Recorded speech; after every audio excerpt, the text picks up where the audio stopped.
V11 rekuti Tungwarara ari kuvengerwa kusapota His Excellency ED uye kuva loyal kwavari. Dzarave namashoko ouya panguva ine anoshamisa atakwa naIsaac Makomichi panguva ine pamusoro pe-the unrest iri kuitika mu the ruling party ZANU-PF.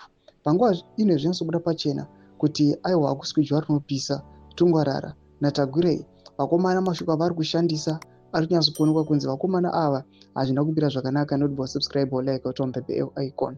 Tipinda painda Makomichi anoposta this recent speech yakaitwa naTungwarara in Manicaland over the weekend achibuda achitaura achiti imagine kuti after all the empowerment programs ari kuitwa naadvisor Tungwarara aya, but pavidhiyo iri ari kutaura kuti nhamo yemwana weZimbabwe inopedzwa nekutevera President Mnangagwa. Hanzi tevera President kuti nhamo yako ipere, not kutevera inini Tungwarara or someone else.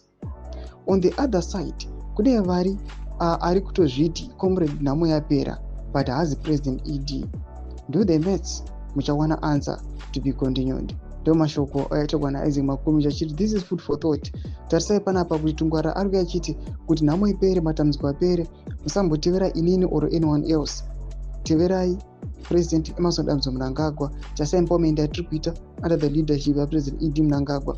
On the other hand, tiri kuona kuti kuna vakomana vari kuuya again vachidhisha motor vehicles, vanoita macampaigns, vanouya achiita madonations and the likes, achizvilebula achiti ndini comrade nhamo yapera. Panapa tikuna Makomichi ari kunza imwe nhau mudariro achiti vagari veZimbabwe munhu kuti kudii pamusoro pezviitiko izvi. Panguva inei tikaona munhu anenge achikritisisa Tungwarara which means munhu ari against the president, and panguva ine mukaona kuti munhu anenge achisapota Tagurei which means anenge achiuya panguva ine achiti Tagurei is better than aiwa president. Noda kuti Tagurei anoita madonations kana kuti anongwaza mabusiness ake anopinza mari zvakanyanya. Pinda comment section medu mudzi mafunguro enyu muri kudii pamusoro pechiitiko ichi. So subscribe or like, chit on the bell icon.